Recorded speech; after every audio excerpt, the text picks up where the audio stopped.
Assalamualaikum warahmatullahi wabarakatuh. Malam itu, angin bertiup lembut di halaman Masjidil Haram. Ribuan jamaah khusyuk beribadah, melantunkan doa-doa penuh harapan. Di antara mereka, seorang pria berdiri gemetar, keringat dingin bercucuran dari dahinya. Pak Herman, yang baru saja mengangkat tangannya untuk berdoa, tiba-tiba merasakan sesuatu yang ganjil. Dadanya berdebar kencang, napasnya semakin berat. Lalu, suara itu datang, suara gemuruh yang menggema di kepalanya. Seolah-olah ada sesuatu yang berbisik dari balik kegelapan. Ini bukan tempatmu. Sekelebat bayangan hitam melintas di matanya. Lututnya melemas, tubuhnya mulai bergetar hebat. Orang-orang di sekitarnya mulai memperhatikan. Sebagian bertanya-tanya apa yang sedang terjadi. Lalu, dalam hitungan detik, sesuatu yang tidak masuk akal terjadi. Kulitnya berubah. Gelap. Tubuhnya mengecil, membungkuk, dan dalam sekejap, erangan manusiawi yang keluar dari bibirnya berubah menjadi dengusan rendah, dengusan seekor babi. Jeritan menggema di seluruh Masjidil Haram. Orang-orang mundur ketakutan. Maesaroh, istrinya, hanya bisa berdiri kaku, matanya membelalak tak percaya. "Mas?" Suaranya lirih, nyaris tak terdengar. Namun, sebelum ia bisa melangkah mendekat, tubuh suaminya kembali bergetar, mengerang kesakitan, lalu lenyap begitu saja, seakan ditelan udara. Di tempat yang seharusnya menjadi saksi dari doa-doa yang tulus, justru menjadi panggung bagi keadilan yang tak terelakkan. Apa yang sebenarnya telah dilakukan Pak Herman? Dan mengapa Tanah Suci menolaknya dengan cara yang begitu mengerikan? Sebelum menyimak kisah selengkapnya, saya sarankan untuk menulis sholawat kepada Nabi di kolom komentar. Semoga sholawat yang Anda tulis menjadi penolong kelak di padang mahsyar. Like dan subscribe channel ini sangat membantu menyebarkan kisah yang penuh hikmah ini dan semoga menjadi amal jariah. Kami doakan, semoga kalian mendapatkan rezeki yang barokah dan diberi kemudahan oleh Allah Subhanahu wa Ta'ala dalam menjalani kehidupan sehari-hari. Pak Herman, seorang pria yang dikenal sebagai sosok sederhana di kampungnya, mendadak mengalami perubahan drastis dalam kehidupannya. Dahulu, ia hanyalah seorang pekerja biasa dengan penghasilan pas-pasan. Rumahnya kecil dan sederhana, cukup untuk menampung dirinya dan istrinya, Maesaroh. Namun, dalam waktu singkat, segalanya berubah. Kehidupannya yang dulunya penuh keterbatasan tiba-tiba menjadi berlimpah dengan harta. Rumahnya direnovasi menjadi lebih besar dan mewah. Kendaraan yang dulunya hanya sepeda tua kini berganti menjadi mobil, serta perabotan rumah tangganya menjadi serba baru dan mahal. Warga sekitar pun mulai memperhatikan perubahan mencolok ini, terutama karena mereka tidak pernah melihat Pak Herman memiliki usaha baru yang jelas atau pekerjaan tambahan yang dapat menjelaskan sumber kekayaannya. Maesaroh, sang istri, sangat bahagia dengan perubahan hidup mereka. Baginya, ini adalah berkah yang luar biasa. Tidak ada lagi kesulitan ekonomi yang dulu sering mereka hadapi. Ia bisa membeli pakaian bagus, perhiasan emas, bahkan pergi berbelanja tanpa khawatir kekurangan uang. Ia sering membagikan cerita kepada tetangganya tentang keberuntungan yang mereka dapatkan. Namun, di balik kebahagiaannya, ia tidak menyadari bahwa kekayaan mereka berasal dari cara yang tidak wajar. Pak Herman tidak pernah memberitahunya dari mana uang itu berasal. Ia hanya mengatakan bahwa rezeki bisa datang dari mana saja, dan mungkin ini adalah hasil dari doa-doa mereka selama ini. Maesaroh pun tidak pernah menaruh curiga karena setiap kali ia bertanya, Pak Herman selalu meyakinkannya dengan kata-kata yang menenangkan. Namun, di balik perubahan itu, Pak Herman menyimpan rahasia besar. Kekayaan yang mereka peroleh bukanlah hasil dari usaha halal, melainkan dari praktik pesugihan ngepet. Setiap malam, tanpa sepengetahuan siapapun, ia melakukan ritual mistis yang telah diajarkan oleh seorang dukun sakti di luar kampung. Dengan ritual tersebut, Pak Herman dapat berubah menjadi babi jadi-jadian. Dalam wujud ini, ia berkeliaran di sekitar kampung, menyelinap ke rumah-rumah warga, mencuri uang tanpa ketahuan. Caranya pun tidak biasa. Uang yang ia inginkan akan berpindah dengan sendirinya ke tempat persembunyiannya, tanpa harus menyentuhnya secara langsung. Ritual ini membuatnya bisa mengumpulkan banyak uang dalam waktu singkat, dan esok paginya ia kembali menjadi manusia biasa, seolah tidak terjadi apa-apa. Namun, perubahan drastis dalam kekayaan Pak Herman mulai menimbulkan kecurigaan di kalangan warga. Banyak orang di kampung mulai mengalami kehilangan uang dalam jumlah yang tidak masuk akal. Mereka merasa ada sesuatu yang janggal. Tidak ada tanda-tanda pencurian secara fisik, tetapi uang yang mereka simpan di rumah tiba-tiba menghilang begitu saja. Beberapa warga yang awalnya menganggap ini hanya kebetulan mulai menyadari bahwa kejadian kehilangan ini selalu terjadi dalam pola yang aneh, terutama saat malam-malam tertentu. Semakin hari, semakin banyak warga yang mengalami kejadian serupa. Beberapa orang mencoba berjaga-jaga pada malam hari, berharap bisa menangkap pelaku yang sebenarnya. Namun, meskipun mereka sudah lebih waspada, kehilangan uang tetap terjadi tanpa ada jejak siapapun yang masuk ke rumah mereka. Hal ini membuat perbincangan tentang ilmu hitam dan pesugihan mulai merebak di antara warga. Beberapa orang mulai menduga bahwa ada yang menggunakan cara gaib untuk mencuri uang mereka, dan isu tentang babi jadi-jadian pun mulai beredar. Kecurigaan semakin menguat ketika beberapa warga mengaku melihat bayangan makhluk aneh berkeliaran pada malam hari. Beberapa di antara mereka bahkan mengaku melihat sosok babi besar yang berkeliaran di sekitar rumah-rumah tertentu. Namun, ketika mereka mencoba menangkapnya, sosok itu menghilang begitu saja tanpa jejak. Ini semakin memperkuat dugaan bahwa ada seseorang di kampung mereka yang menggunakan ilmu pesugihan ngepet. Warga pun mulai membahas kejadian ini dalam pertemuan kampung. Mereka mencari siapa yang paling mungkin melakukan pesugihan ini. Beberapa orang mulai menghubungkan kehilangan uang dengan kemunculan mendadak kekayaan Pak Herman. Bagaimana mungkin seseorang yang dulunya hidup sederhana bisa tiba-tiba menjadi kaya tanpa usaha yang jelas? Namun, tidak ada bukti yang cukup untuk menuduhnya secara langsung. Meskipun belum ada yang tahu rahasia sebenarnya, warga semakin waspada dan mulai menyusun rencana untuk mencari pelaku. Mereka bertekad untuk menemukan kebenaran di balik kehilangan uang yang misterius ini, sementara Pak Herman masih terus menjalankan ritualnya di tengah malam, tanpa menyadari bahwa warga mulai mencurigainya. Maesaroh semakin merasa bahwa kehidupan mereka penuh berkah. Dengan segala kemudahan yang datang begitu cepat, ia meyakini bahwa ini adalah jawaban atas doa-doa panjangnya selama ini. Tidak ada lagi hari-hari sulit di mana ia harus menghitung setiap keping uang untuk membeli kebutuhan sehari-hari. Kini, ia bisa membeli apa saja yang ia inginkan tanpa perlu berpikir panjang. Namun, di tengah limpahan rezeki ini, Maesaroh mulai merasakan panggilan untuk bersyukur dengan cara yang lebih besar. Baginya, cara terbaik untuk mengungkapkan rasa syukur kepada Allah adalah dengan menunaikan ibadah umroh bersama suaminya. Suatu malam, setelah selesai melipat pakaian di kamar, Maesaroh menatap Pak Herman dengan senyum hangat. Dengan penuh semangat, ia berkata, "Mas, kita harus bersyukur. Aku ingin kita pergi ke Tanah Suci, menunaikan umroh." Pak Herman yang saat itu tengah duduk di kursi kayu, terkejut mendengar permintaan istrinya. Jantungnya berdegup kencang. Ia tidak pernah menyangka bahwa kekayaan yang ia peroleh dari pesugihan ngepet akan membawanya ke situasi seperti ini. Pergi ke Tanah Suci dengan uang haram? Hanya membayangkannya saja membuat tubuhnya merinding. Ia tahu bahwa ibadah seperti itu seharusnya dilakukan dengan niat suci dan harta yang halal. Jika tidak, perjalanan tersebut hanya akan menjadi beban dosa yang semakin besar baginya.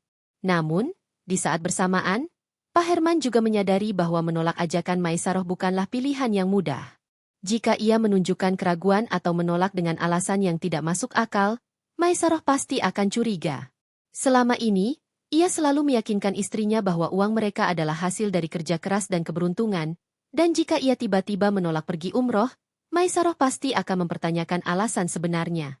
Dengan wajah yang berusaha tetap tenang, Pak Herman mencoba mencari alasan untuk menunda rencana tersebut. Bukankah lebih baik nanti saja? Sayang, kita baru saja menikmati rezeki ini. Mungkin bisa kita rencanakan tahun depan? Katanya dengan suara setenang mungkin. Namun, Maesaroh tetap bersikeras. Justru karena kita diberi rezeki lebih, kita harus segera bersyukur. Aku tidak ingin menunda-nunda, Mas. Siapa tahu ini kesempatan kita satu-satunya untuk ke Baitullah, katanya penuh harap. Pak Herman menelan ludah. Ia tahu bahwa tidak ada jalan keluar lain selain menerima usulan Maesaroh. Jika ia menolak lagi, Maesaroh akan semakin curiga. Dengan berat hati, akhirnya ia mengangguk dan berkata, "Baiklah, kalau itu memang keinginanmu." Mendengar jawaban suaminya, Maesaroh begitu gembira. Ia langsung mulai mengurus segala keperluan keberangkatan mereka. Dalam beberapa minggu, semua persiapan sudah selesai. Tiket pesawat, visa, akomodasi, bahkan perlengkapan ibadah sudah ia beli. Setiap hari, Ia tampak semakin bahagia, membayangkan bisa berdiri di depan Ka'bah dan berdoa langsung di tempat yang paling suci. Sementara itu, Pak Herman justru semakin diliputi rasa gelisah. Semakin dekat hari keberangkatan, semakin besar rasa takut yang menghantuinya. Ia mulai mengalami mimpi buruk setiap malam. Dalam tidurnya, ia melihat dirinya berada di tanah suci, tetapi tubuhnya terasa berat, seolah-olah ada kekuatan yang menghalanginya untuk melangkah lebih dekat ke Ka'bah. Ia juga sering bermimpi dikejar oleh sosok hitam yang berwujud babi, seakan-akan mengingatkannya akan dosa besar yang telah ia lakukan. Saat hari keberangkatan tiba, perasaan tidak nyaman masih menggelayuti dirinya. Di bandara, Maesaroh tampak begitu bersemangat, sementara Pak Herman hanya bisa tersenyum dengan wajah yang dipaksakan. Ketika pesawat mulai lepas landas, ia memejamkan matanya dan menghela napas panjang. Ia tidak tahu apa yang akan terjadi di tanah suci nanti. Yang ia tahu, tidak ada jalan untuk kembali. Perjalanan panjang menuju tanah suci pun dimulai. Namun, bagi Pak Herman, ini bukan sekadar perjalanan ibadah. Ini adalah perjalanan menuju ketakutan terbesar dalam hidupnya. Sesampainya di Makkah, Maesaroh langsung merasa haru melihat kemegahan Masjidil Haram dan Ka'bah yang berdiri kokoh di hadapannya. Air matanya mengalir tanpa bisa ia tahan. Baginya, ini adalah anugerah terbesar dalam hidupnya. Ia tidak menyangka bahwa dirinya, yang dulunya harus berhemat untuk memenuhi kebutuhan sehari-hari, kini bisa berdiri di tanah suci. Dengan penuh keyakinan, ia bersyukur dan berjanji untuk memanfaatkan waktu sebaik mungkin dalam beribadah. Setiap saat yang ia habiskan di kota suci ini adalah kesempatan emas untuk semakin dekat dengan Allah. Sejak hari pertama, Maesaroh begitu bersemangat. Ia bangun sebelum subuh, berjalan menuju Masjidil Haram dengan hati yang penuh ketulusan. Setiap langkahnya terasa ringan, seolah-olah keberadaannya di tempat ini sudah ditakdirkan sejak lama. Ia melaksanakan tawaf dengan penuh kehusyukan, merasakan kedamaian yang belum pernah ia alami sebelumnya. Di setiap sudut masjid, ia melantunkan doa dengan penuh harap, bersyukur atas segala nikmat yang telah diterimanya. Tak sekalipun ia meragukan asal-usul kekayaan yang membawa mereka ke sini. Namun, suasana berbeda dirasakan oleh Pak Herman. Sejak menginjakan kaki di tanah suci, ia mulai merasakan sesuatu yang ganjil. Ada hawa yang berbeda, seolah-olah udara di sekitarnya menekan tubuhnya. Setiap langkah yang ia ambil terasa berat. Bahkan sejak ia pertama kali melihat Ka'bah dari kejauhan, dadanya terasa sesak. Malam pertama di hotel, Pak Herman tidak bisa tidur nyenyak. Tubuhnya terasa panas, tetapi keringat dingin mengucur dari pelipisnya. Berkali-kali ia menggeliat di tempat tidur, mencoba mencari posisi yang nyaman, tetapi tetap saja tubuhnya terasa gelisah. Maesaroh yang tertidur lelap di sampingnya tidak menyadari kegelisahan yang sedang melanda suaminya. Ketika waktu subuh tiba, Maesaroh mengajak Pak Herman untuk bergegas ke Masjidil Haram. Dengan berat hati, ia mengikuti istrinya. Namun, semakin dekat mereka dengan masjid, semakin berat langkahnya. Keringat dingin mulai membasahi punggungnya, dan dadanya terasa semakin sesak. Begitu hendak memasuki pelataran masjid, tiba-tiba kakinya terasa lemas. Ia berhenti sejenak, menggenggam lengan Maesaroh dengan erat. "Mas, kenapa?" tanya Maesaroh dengan cemas. Pak Herman menggeleng, berusaha tersenyum meski tubuhnya semakin gemetar. "Tidak apa-apa, mungkin aku hanya sedikit kelelahan," katanya berusaha menenangkan. Maesaroh mengangguk, mengira suaminya hanya kelelahan akibat perjalanan panjang. Tanpa menaruh curiga, ia kembali fokus beribadah. Namun, bagi Pak Herman, ini bukan sekadar rasa lelah. Ada sesuatu yang menahannya, seolah-olah kekuatan yang lebih besar sedang menghalanginya untuk melangkah lebih jauh. Ketika ia mencoba untuk mulai berdoa, bibirnya terasa kaku. Kata-kata yang ingin ia ucapkan tertahan di tenggorokannya. Tangannya bergetar, tubuhnya kembali menggigil hebat. Ia memejamkan mata, berusaha mengumpulkan kekuatan untuk tetap berdiri, tetapi tubuhnya terasa semakin berat, seakan-akan ada beban yang menekannya dari segala arah. Setiap kali ia mencoba mendekat ke Ka'bah, ada dorongan aneh yang membuatnya ingin menjauh. Ia merasa seolah-olah ada sesuatu yang tidak terlihat yang menekan dadanya, membuat napasnya tersengal. Beberapa kali ia melihat sekeliling, berharap ada sesuatu yang bisa menjelaskan apa yang sedang terjadi padanya. Tetapi semua orang di sekitarnya tampak biasa saja, khusyuk dalam ibadah mereka. Hari-hari berikutnya semakin berat bagi Pak Herman. Setiap kali ia mencoba ikut beribadah bersama Maesaroh, tubuhnya selalu merespons dengan cara yang aneh.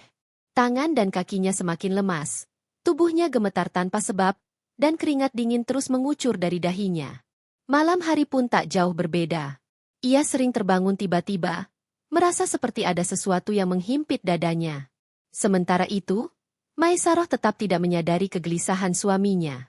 Baginya, perjalanan ini adalah pengalaman spiritual yang luar biasa. Ia terus berdoa dengan penuh rasa syukur, tidak pernah menyangka bahwa di sisi lain, suaminya justru sedang berjuang menghadapi ketakutan yang semakin menghantui dirinya. Pak Herman kini mulai menyadari satu hal, tanah suci tidak bisa dibohongi. Apa yang ia bawa ke sini bukanlah rezeki yang berkah, melainkan hasil dari perbuatan yang bertentangan dengan ajaran agama. Dan kini, ia harus menghadapi akibatnya. Pak Herman berdiri di depan Ka'bah, mencoba mengumpulkan keberanian untuk berdoa. Sejak tiba di tanah suci, tubuhnya selalu terasa berat, tetapi kali ini berbeda. Ada sesuatu yang lebih kuat menekan dirinya, seolah-olah tempat ini menolak keberadaannya. Ia menatap Ka'bah dengan tatapan kosong, hatinya penuh dengan kecamuk yang sulit dijelaskan. Ia mengangkat kedua tangannya, mencoba melafalkan doa, tetapi saat kata-kata pertama hendak keluar dari bibirnya, tubuhnya tiba-tiba bergetar hebat. Sensasi aneh menjalar dari ujung kaki hingga ke kepala, membuat seluruh sarafnya seakan terbakar. Ia mencengkeram dadanya, merasakan nyeri luar biasa yang tak bisa ia tahan. Tiba-tiba, suara gemuruh menggema di dalam kepalanya. Suara itu semakin lama semakin keras, hingga ia merasa seolah-olah kepalanya akan pecah. Dunia di sekitarnya terasa berputar. Suara doa dan zikir orang-orang di sekitarnya mendadak terdengar jauh, tenggelam dalam suara yang bergema dalam benaknya. Ini bukan tempatmu. Suara itu begitu dalam, menggema seperti datang dari dimensi lain. Telinganya berdenging, tubuhnya semakin bergetar hebat. Lututnya lemas, dan ia terjatuh di lantai marmer putih Masjidil Haram. Maesaroh, yang berada di sampingnya, menoleh dengan wajah cemas. Mas Herman. Apa yang terjadi? Seru Maesaroh, mencoba menyentuh bahunya. Namun, sebelum tangannya menyentuh suaminya, sesuatu yang mustahil terjadi. Kulit Pak Herman mulai berubah. Perlahan, teksturnya menjadi kasar, warna tubuhnya mulai menggelap. Otot-ototnya mengecil, tangan dan kakinya mulai menciut dan berubah bentuk. Kukunya memanjang dan menebal, berubah menjadi kuku tajam. Wajahnya, yang semula penuh ketakutan, mulai berubah, hidungnya memendek dan melebar, membentuk moncong yang khas. Dalam sekejap, tubuh Pak Herman telah berubah sepenuhnya. Ia bukan lagi seorang pria. Ia kini adalah seekor babi hitam. Orang-orang di sekitar yang awalnya khusyuk dalam ibadah, kini tersentak dalam kepanikan. Teriakan bergema di seluruh penjuru tempat suci. Astagfirullah. Babi. Ada babi di Masjidil Haram. Bawa keluar. Ini tempat suci. Sebagian orang mundur ketakutan, sementara yang lain berusaha mengusir makhluk najis itu dari area Ka'bah. Beberapa orang melangkah maju dengan ekspresi jijik dan marah, mencoba mengusir babi yang tiba-tiba muncul entah dari mana. Maesaroh berdiri kaku di tempatnya. Matanya membelalak lebar, mulutnya ternganga tanpa suara. Ia melihat dengan jelas bagaimana suaminya, yang baru saja berdiri di sampingnya, berubah menjadi makhluk haram dalam sekejap mata. Mas? Suaranya bergetar, nyaris tidak terdengar di tengah hiruk-pikuk kepanikan. Babi hitam itu, Pak Herman, menggeliat ketakutan. Matanya yang masih memancarkan kesadaran manusiawi menatap sekeliling dengan ngeri. Ia ingin berbicara, ingin menjelaskan, tetapi yang keluar dari mulutnya hanyalah erangan khas seekor babi. Tubuhnya gemetar hebat, tidak tahu harus berbuat apa. Ia mencoba bergerak, tetapi setiap langkah yang ia ambil justru membuat orang-orang semakin panik. Beberapa dari mereka mulai mengusirnya dengan teriakan keras. Sebagian ada yang melempar benda ke arahnya. Keluar dari sini. Ini tempat suci. Seorang pria bersorban putih mencoba menghalau dengan tongkat, sementara yang lain semakin mundur, takut tersentuh oleh hewan najis tersebut. Maesaroh masih terpaku di tempatnya. Air mata menggenang di sudut matanya. Tetapi tubuhnya terasa terlalu lemas untuk bergerak. Ia tidak bisa mempercayai apa yang baru saja terjadi. Bagaimana bisa? Bagaimana mungkin? Lidahnya keluh. Seluruh tubuhnya gemetar, Dan detik berikutnya, ia menjerit. Mas Herman. Jeritannya melengking di tengah kerumunan yang masih panik. Namun, tidak ada yang mendengar panggilannya. Tidak ada yang menyadari bahwa babi hitam yang kini berlarian di sekitar Masjidil Haram adalah suaminya sendiri.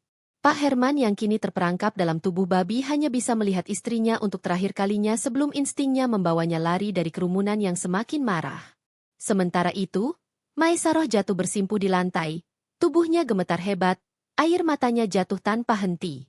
Ia tidak bisa lagi membedakan apakah ini kenyataan atau mimpi buruk yang paling mengerikan dalam hidupnya. Pak Herman yang kini terperangkap dalam tubuh seekor babi hitam terus mengerang. Tubuhnya bergetar hebat, merasakan rasa sakit yang tak pernah ia alami sebelumnya. Keringat dingin mengucur.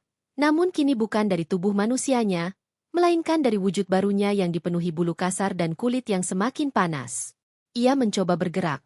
Namun seolah-olah ada kekuatan yang terus menariknya ke dalam pusaran yang tak terlihat. Orang-orang di sekitar semakin panik.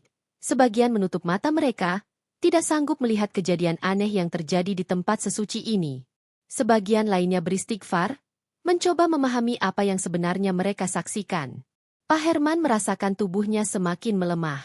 Suara gemuruh yang sebelumnya hanya ada di kepalanya kini menggema di seluruh penjuru tempat itu. Ia merasa seperti sedang ditarik ke dalam kehampaan yang gelap. Tubuhnya bergetar semakin hebat, kakinya melemas, dan akhirnya ia terjatuh ke lantai marmer putih yang dingin. Suara erangannya berubah menjadi desisan yang menyakitkan. Matanya, yang masih menyiratkan kesadaran manusia, menatap ke arah Maesaroh yang masih berlutut di lantai dengan wajah penuh ketakutan dan kebingungan. Ia ingin meminta maaf, ingin mengucapkan sesuatu, namun tubuhnya semakin mengecil, semakin redup, hingga akhirnya lenyap begitu saja di hadapan semua orang. Tak ada jejak, tak ada sisa, hanya keheningan yang menyelimuti tempat itu. Maesaroh menatap lantai kosong di depannya, air matanya mengalir deras. Ia tidak bisa menerima kenyataan ini. Barusan, ia melihat dengan mata kepalanya sendiri bagaimana suaminya menghilang tanpa jejak. Suaminya, yang selama ini ia cintai, yang membawanya ke tanah suci dengan kebahagiaan, kini lenyap di depan Ka'bah dalam keadaan yang begitu mengerikan. Tangisnya pecah, dadanya terasa begitu sesak. Ia mencoba menggapai sesuatu di hadapannya, seolah berharap bahwa semua ini hanyalah mimpi buruk. Namun, tidak ada apa-apa di sana. Tidak ada lagi Pak Herman. Orang-orang masih terpaku dalam keheningan sebelum akhirnya seorang pria tua berjubah putih mendekati Maesaroh. Wajahnya penuh ketenangan, dan sorot matanya menunjukkan kebijaksanaan yang mendalam. Dialah seorang ulama yang telah lama menetap di tanah suci, seorang yang telah menyaksikan berbagai kisah tentang kebenaran dan keadilan Tuhan. Dengan suara lembut namun penuh ketegasan, ia berkata kepada Maesaroh, "Anakku, Allah tidak tidur. Apa yang kau saksikan hari ini adalah bukti bahwa rezeki yang diperoleh dengan cara haram tidak akan pernah membawa keberkahan." Maesaroh mendongak, menatap ulama itu dengan mata yang basah oleh air mata. Dadanya terasa semakin berat, seolah-olah kata-kata itu menggali sesuatu yang selama ini ia abaikan. Saat seseorang mengambil jalan yang salah demi memperoleh dunia, ia hanya akan berakhir dengan kehancuran. Mungkin kau tak tahu apa yang sebenarnya dilakukan suamimu, tetapi kini kau telah melihat kebenarannya. Jangan sesali apa yang telah terjadi, tetapi belajarlah darinya. Kembalilah ke jalan yang benar, kembalilah kepada Tuhan. Lanjut ulama itu dengan penuh kelembutan. Kata-kata itu menghantam hati Maesaroh seperti ombak besar. Seketika, semua kepingan yang sebelumnya tak pernah ia pahami mulai tersambung. Semua perubahan mendadak dalam kehidupan mereka, semua kemewahan yang datang tanpa alasan yang jelas, dan sekarang, kejadian mengerikan ini, semuanya adalah akibat dari jalan yang salah. Maesaroh terisak. Aku tidak tahu. Aku tidak pernah tahu. Sang ulama menatapnya dengan penuh pemahaman. Allah Maha Pengampun, anakku. Jika kau sungguh menyesali semua ini, maka kembalilah kepadanya. Hidup sederhana dengan hati yang bersih lebih berharga daripada harta yang datang dari jalan yang salah. Hati Maesaroh terasa seperti diremas. Selama ini, ia terlalu larut dalam kebahagiaan semu, terlalu buta untuk mempertanyakan dari mana semua kekayaan mereka berasal. Sekarang, ia menyadari bahwa kebahagiaan yang sejati bukanlah tentang harta, melainkan tentang ketenangan hati dan keberkahan dalam hidup. Dengan hati yang masih bergetar oleh duka dan penyesalan, ia akhirnya memutuskan untuk kembali ke kampung halaman. Setelah tiba di kampungnya, Maesaroh tidak lagi tinggal di rumah besar yang pernah mereka bangun. Ia memilih untuk menjual semua barang-barang mewah yang mereka miliki, menggunakan hasilnya untuk membantu orang-orang yang membutuhkan, lalu menjalani hidup dengan sederhana. Rumah kecil yang dulu pernah menjadi tempat mereka berjuang kini menjadi tempatnya untuk merenung dan mendekatkan diri kepada Tuhan. Setiap malam, ia menangis dalam doa, memohon ampun atas kebutaan hatinya di masa lalu. Kini, ia tahu bahwa kehidupan bukan tentang seberapa banyak harta yang dimiliki, melainkan tentang bagaimana rezeki itu diperoleh dan digunakan. Meski masih dihantui oleh bayangan suaminya yang menghilang dengan cara yang begitu tragis, ia berusaha menerima takdir ini sebagai pelajaran. Ia percaya bahwa Tuhan telah menunjukkan jalan yang benar, meski dengan cara yang begitu menyakitkan. Kini, dalam kesederhanaannya, Maesaroh menemukan kedamaian yang tidak pernah ia rasakan sebelumnya. Sejak kembali ke kampung halamannya, Maesaroh menjalani hidup dengan cara yang jauh berbeda. Rumah besar yang dulu ia tempati kini telah ia jual, dan ia memilih tinggal di rumah kecil yang dulu pernah menjadi saksi perjuangan mereka sebelum kekayaan mendadak itu datang. Setiap hari, ia menjalani hidup dengan sederhana, memenuhi kebutuhan dengan hasil kerja keras sendiri, dan tidak lagi bergantung pada sesuatu yang datang dengan cara yang tidak jelas.